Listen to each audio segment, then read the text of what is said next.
한국인이 좋아하는 시 중에 김춘수의 꽃이 있습니다.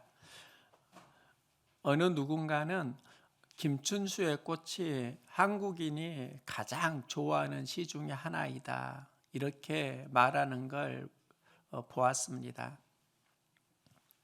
내가 그의 이름을 불러주기 전에는 그는 다만 하나의 몸짓에 지나지 않았다. 내가 그의 이름을 불러주었을 때 그는 나에게로 와서 꽃이 되었다. 이름은 불러주기 전에는 몸짓인데 이름을 불러주면 그는 나에게 꽃이 된다. 왜 이름을 불러줄 때 그가 꽃이 되는 것이지? 여기에서 제가 발견한 건 이름을 불러주면 관계의 힘이 생긴다는 겁니다. 이름을 통해서 관계가 형성됩니다. 어떤 관계인지를 이름을 보면 또 알 수 있습니다. 우리 가정에 3명의 자녀가 있습니다. 각자 이름이 있는데요, 애칭은 다릅니다. 중학생 딸은 비타민입니다. 막내 동생은 복덩이라고 합니다. 고등학교 큰아들은 베스트라고 합니다. 딸은 힘을 주니까 비타민이라고 하고요. 또 막내는 하나님 주신 생명이라서 복덩이라고 합니다. 큰아들은 최고라는 의미로 베스트라고 합니다. 이름에는 각자의 소망이 있고 또 살아온 삶이 있습니다. 예전에 선배 목사님들이 모이는 그곳에서 나를 헌주라고 하셨습니다. 보통 목사라고 호칭을 하는데 헌주라고 하는 겁니다. 그때 저는 어떤 친근감을 느꼈습니다. 그런데 아무나 나를 헌주라고 하면 나는 불편할 수 있습니다. 이름에는 그동안 쌓아온 관계가 있고 또 이름을 통해서 어떤 질서가 보이기도 합니다. 목회자로 살아가면서 가끔 어느 누군가 속마음을 나누었으면 좋겠다 할 때가 있습니다. 예전에는 보통 혼자 간직했는데 지금은 전화를 하면서 편하게 나누는 목사님이 계십니다. 이런저런 이야기를 나누다가 내가 헌주라는 이름에 친근감을 느꼈다고 하니까 그럼 우리도 형님 아우 합시다, 그러는 겁니다. 솔직히 처음에는 다소 어색했습니다. 그래도 거절하기가 그래서 그렇게 하지요. 그렇게 했고요. 처음엔 형님이라는 말이 어색했는데 자꾸 하다 보니까 지금은 또 편해졌습니다. 호칭에는 마음의 적응 과정이 있다는 것도 알았습니다. 호칭을 바꿀 때 처음에는 어색한데 그것을 익숙해지도록 하는 데에는 적응하는 과정이 필요합니다. 3년 전에 교회에서 항존지 임직을 했습니다. 집사님이 권사님이 되셨는데요, 임직을 받은 이후에 제가 권사님을 자꾸 집사님이라고 부른 적이 있습니다. 몇 번 그렇게 말하다가 이러면 안 되겠다 해서 제가 제안을 했습니다. 권사님, 내가 앞으로 권사님을 집사님이라고 부르면 1,000원 줄게요. 집사님이라고 하면 1,000원 하시오. 익숙해진 습관에 어떤 자극을 받고 싶었습니다. 그 자극이 1,000원을 통해서 강렬해졌습니다.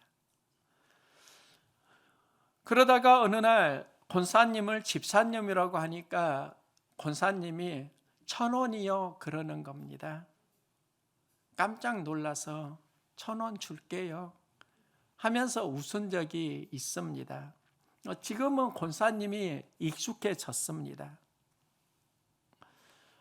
내 이름은 헌주인데요.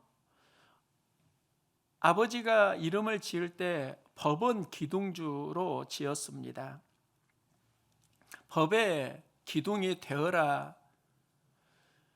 그런데 제가 교회를 다니면서 나의 이름의 의미는 새롭게 해석하고 있습니다. 법은 말씀이고 내 스스로는 이름을 말씀의 기둥으로 이해하고 있습니다. 이름을 보면 의미가 있고 관계도 있고 삶의 방향이 있습니다. 그러면 우리가 교회에 다니면서 항상 예수님을 부르고 있는데, 그러면 예수님의 이름 속에 담긴 그 의미는 무엇일까요? 가치와 삶의 방향은 무엇일까요? 아들을 낳으리니 이름을 예수라 하라. 이는 그가 자기 백성을 죄에서 구원할 자이심이라. 예수 이름은 죄에서 구원할 자, 구원자라는 의미가 있습니다. 그의 이름은 임마누엘이라 하리라 하셨으니 이를 번역한즉 하나님이 우리와 함께 계시다 함이라. 예수님의 또 다른 이름은 임마누엘입니다. 하나님이 우리와 함께 하신다, 이런 의미인데요. 그러면 하나님이 우리와 함께 하실 때 우리에게 일어나는 일이 무엇일까? 우리는 예수님, 임마누엘 말을 하는데 이 의미를 우리는 마음속에서 고백하고 체험하고 있는가? 하나님이 천지를 창조하시고 사람을 만드셨습니다. 아담, 남자를 만드시고 후에 여자를 만드셨는데요. 여자를 만드신 이유가 남자가 혼자 사는 것이 좋아 보이지 않아서 여자를 보내주셨습니다. 여기서 가정이 시작됩니다. 우리가 기억해야 하는 것이 하나님이 왜 여자를 만드셨지? 혼자 사는 것이 좋지 않으니까 돕는 배필을 보내주셨습니다. 여기에서 가정을 이루는데 하나님이 주시는 선물은 사실 여자라고만 생각하는데 본래의 의미는요, 돕는 배필입니다. 하나님은 우리를 돕는 배필로 만나게 하십니다. 이게 하나님이 함께 하실 때 우리가 품는 임마누엘의 영성입니다. 남과 여가 만나도 하나님이 빠지면 돕는 배필도 빠질 수 있습니다. 마귀가 틈타면 관계는 갈등이 되고 돕는 배필은 바라는 배필이 됩니다.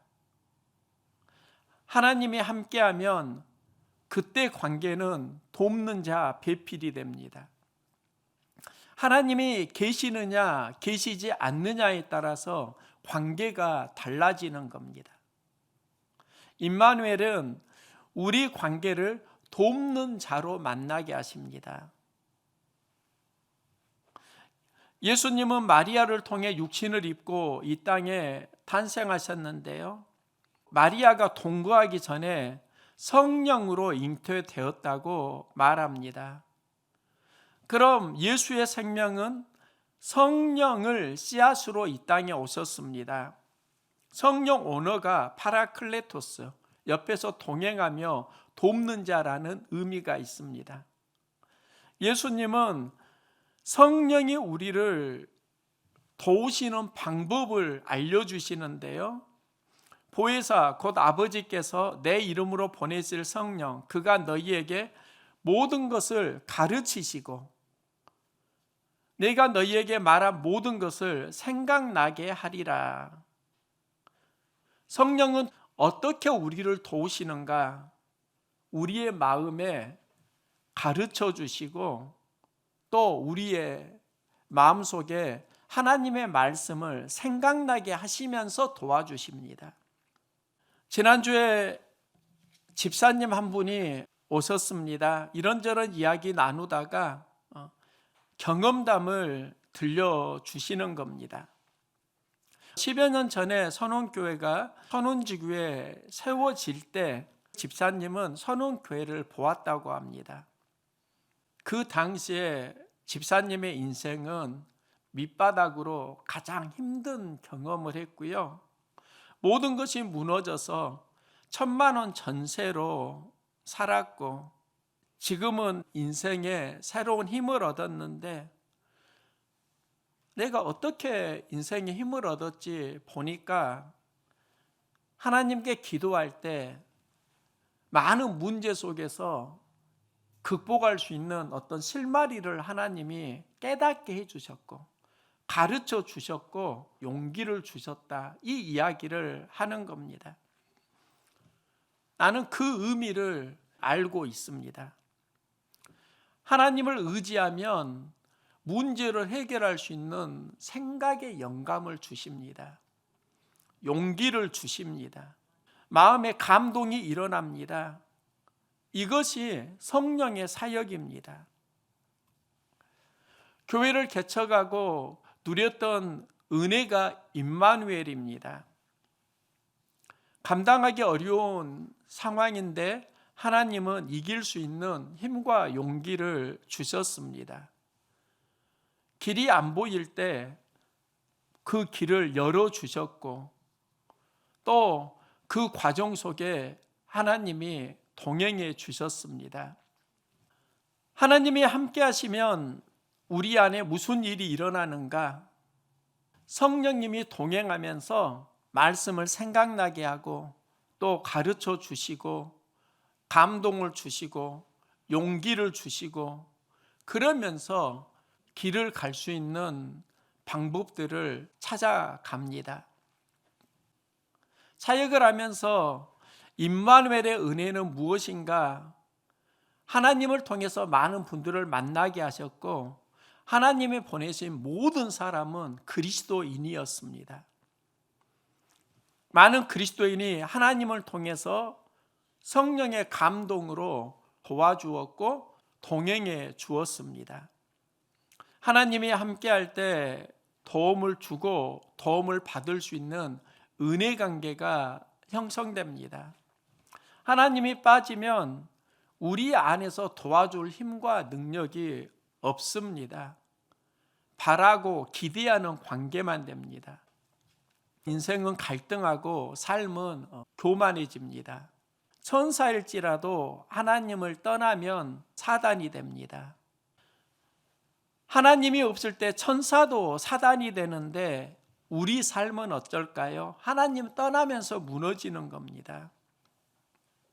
하나님과 함께할 때 이기는 힘으로 주시는 선물이 용기인데요. 하나님은 사람을 부르실 때 하시는 말씀, 강하고 담대하라. 여호수아 모세를 부르실 때도 강하고 담대하라. 기드온에게도 강하고 담대하라. 예수님이 제자와 동행하시고 그들을 파송하실 때도 담대하라, 내가 세상을 이기었노라. 강하고 담대하라가 용기를 가지라는 말씀인데, 이 용기 마음의 근거가 무엇인가? 내가 너와 함께하리라. 하나님이 함께하신다. 임마누엘 영성입니다. 하나님이 함께할 때 우리는 용기를 얻고요, 그 용기가 삶을 이기고 극복하게 합니다. 지난 세월을 돌이켜보면 나의 신앙생활은 용기 내는 삶이 중심이었다는 걸 많이 발견합니다. 목회자로 사역을 하지만 성격이 어려운 부분이 많이 있었습니다. 저는 내성적입니다. 게다가 무대 공포증이 굉장히 심했습니다. 이런 나를 하나님이 터치해 주셨습니다. 신학교에 다닐 때 종교 개혁 주간이 되면 갈멜 축제를 합니다. 총학에서 여러 가지 프로그램을 준비하는데 개혁 나로부터라는 프로그램이 있었습니다. 제가 처음 그 포스터를 보았을 때 너도 거기에 참여하라는 하나님의 감동이 나에게 다가왔습니다. 그런데 내 안에 엄청난 부담과 갈등이 몰려왔습니다. 하나님은 참여해 보라고 감동을 주시는데 그 장소가 대강당이고 그 현장을 생각하면 무대 공포증이 느껴지는 겁니다. 두려웠습니다. 계속 망설이고 있다가 학우들에게 하나님이 개혁 나로부터 프로그램에 나가라고 하시는데 무대가 두렵고 용기가 안 난다. 기도해 달라.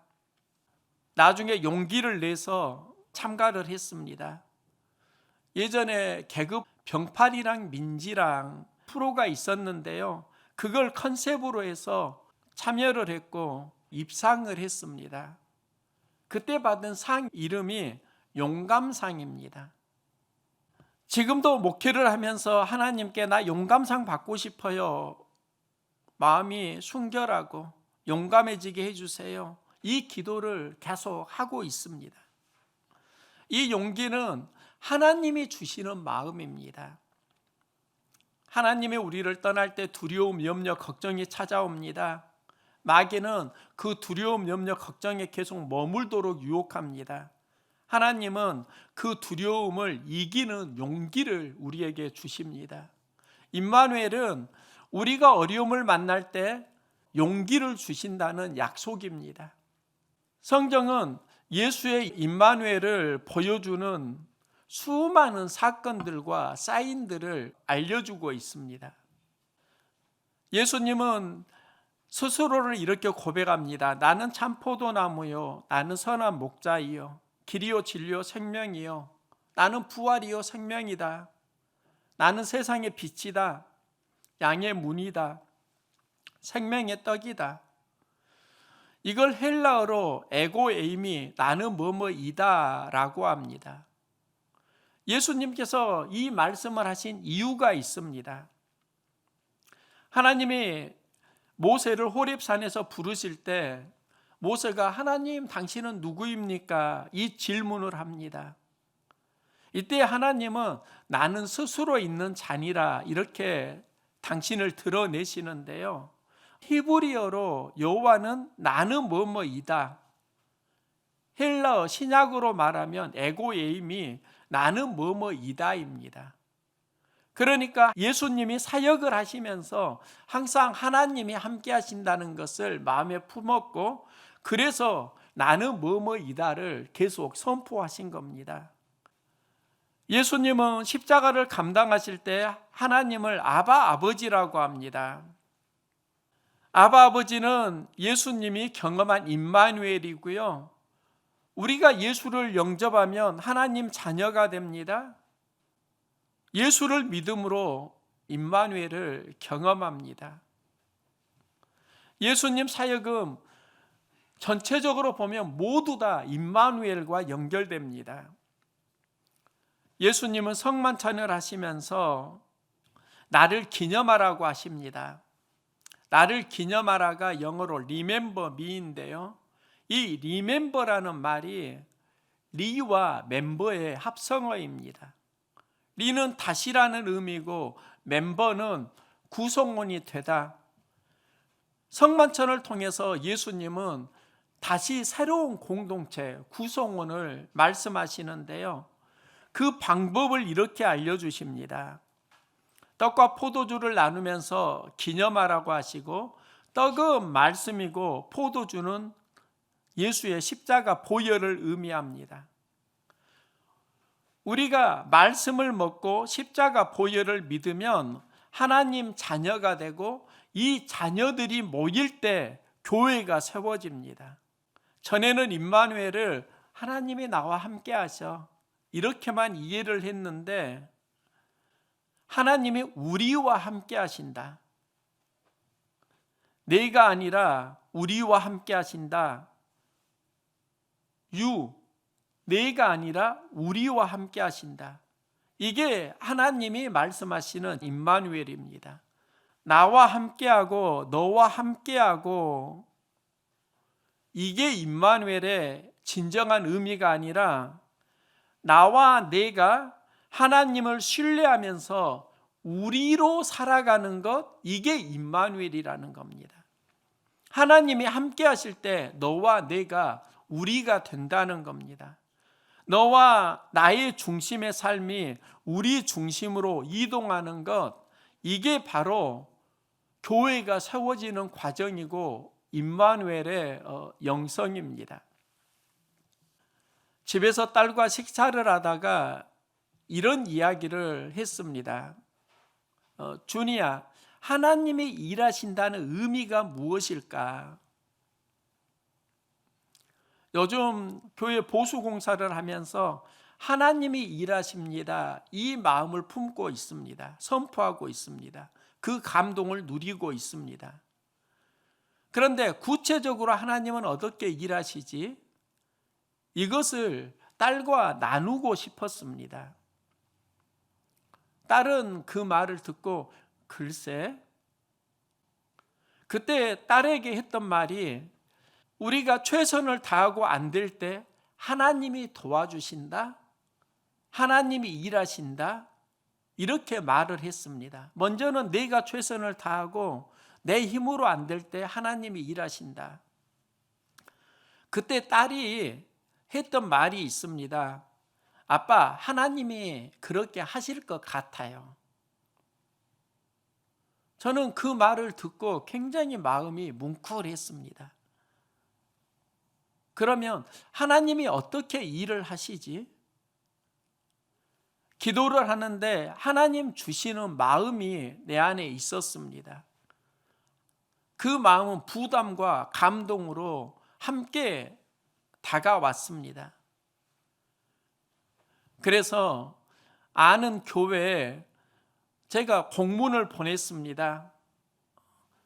혼자 힘으로 안 되니까 교회와 연결해서 이 문제를 해결했으면 하는 마음에 쉽게 말하면 도와달라는 공문을 보낸 겁니다. 그 중에 하나가 제가 부목사로 사역했던 광천교회인데요. 부목사로 사역을 하고 12년이 지났습니다. 목사님도 바뀌었습니다.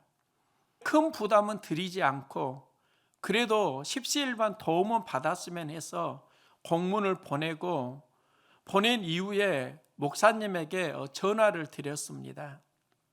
그때 했던 말이 있습니다. 목사님, 친구가 되어주세요. 이 말을 하는데 내 안에서 뭔가가 울컥 올라오더라고요. 나에게 진짜 필요한 게 무엇이었는가?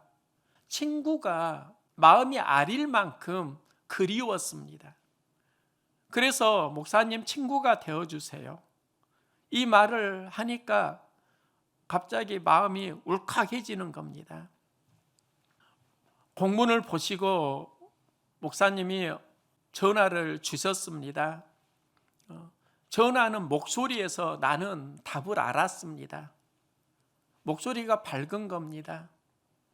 도와주겠다는 게 말을 하기 전에 느껴졌습니다. 십시일반 도움을 받아서 보수 공사를 지금 마무리를 하고 있습니다. 제가 목회를 하면서 어려울 때마다 만나고 싶은 사람이 친구더라고요.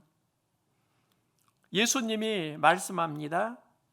사람이 친구를 위하여 자기 목숨을 버리면 이보다 더 큰 사랑이 없나니 너희는 내가 명하는 대로 행하면 곧 나의 친구라. 예수님이 우리와 함께 하신다고 하시는데 친구로 함께 주신다는 겁니다. 하나님이 우리와 함께 하실 때 너와 내가 어떻게 되는가? 친구가 됩니다. 그 친구가 되는 과정에 하나님께서 하시는 일이 성령을 보내심입니다. 예수님은 성령으로 잉태되면서 임마누엘을 말씀하십니다. 하나님이 우리와 함께 하신다. 이 출발이 나로부터가 아니라 성령으로 시작합니다. 성령의 감동이 있을 때 임마누엘을 우리는 경험합니다. 이 감동은 나에게서 생기는 것 같지만 하나님이 주시는 감동이고 하나님이 주시는 감동은 모두 다 성령의 터치를 통해서였습니다. 제가 교회 사역을 하면서 위기가 어려움이 있을 때마다 그 문제를 극복하게 되는 힘이 어디서 나왔는가? 성령의 감동받은 사람들을 통해서 나왔습니다. 그리고 성령의 감동을 통해서 그 문제들이 하나하나 극복이 되었고 하나님의 기적들이 이루어졌습니다. 하나님이 주시는 마음이 무엇일까요? 하나님은 우리와 함께 하신다면 용기와 감동을 받는 겁니다. 성령을 통해서 우리는 친구가 되어지는 겁니다. 솔로몬은 지혜자로 이기는 힘을 이렇게 말합니다. 한 사람이면 패하겠거니와 두 사람이면 맞설 수 있나니 세 겹 줄은 쉽게 끊어지지 아니하느니라. 함께하면 이긴다는 겁니다. 우리가 이기는 공동체가 되려고 하면 하나님이 우리와 함께하는 믿음을 공유하는 겁니다. 하나님이 떠나면 관계는 나와 내가 되지만 하나님이 함께할 때 너와 내가 만나서 우리가 됩니다. 이 우리가 되는 힘이 성령을 통해서입니다. 성령을 통해서 우리는 감동이 경험되고 말씀이 깨달아지고 말씀으로 우리는 가르침을 받고 교회가 되고 교회는 하나님 나라의 반석이 됩니다. 나와 내가 우리가 되고 친구가 되면 교회를 세울 수 있다는 하나님의 말씀입니다. 하나님 나라가 임마누엘에서 시작됩니다. 하나님은 우리를 하나님 나라를 이루는 임마누엘 천사라고 합니다. 우리가 언제 천사가 되는가? 하나님은 우리와 함께 하실 때 천사가 되고 하나님이 우리를 떠나면 교만해집니다. 그래서 우리가 관계성 속에서 계속 기도해야 합니다. 하나님을 통해서 성령으로 만나게 해주세요. 천사로 만나게 해주세요. 천사가 되어지게 해주세요. 하나님 나라를 이루는 임마누엘 복음이 바로 우리들입니다. 하나님이 우리와 함께 하실 때 하나님 나라를 이루는 복음이 됩니다. 하나님의 기쁨이 됩니다. 또 하나님 나라를 이루는 선물이 됩니다. 하나님을 통해서 우리는 관계가 새로워집니다. 우리가 되고 임마누엘 친구로 교회를 세워가는데 함께 쓰임받을 수 있는 은혜가 있기를 소망합니다.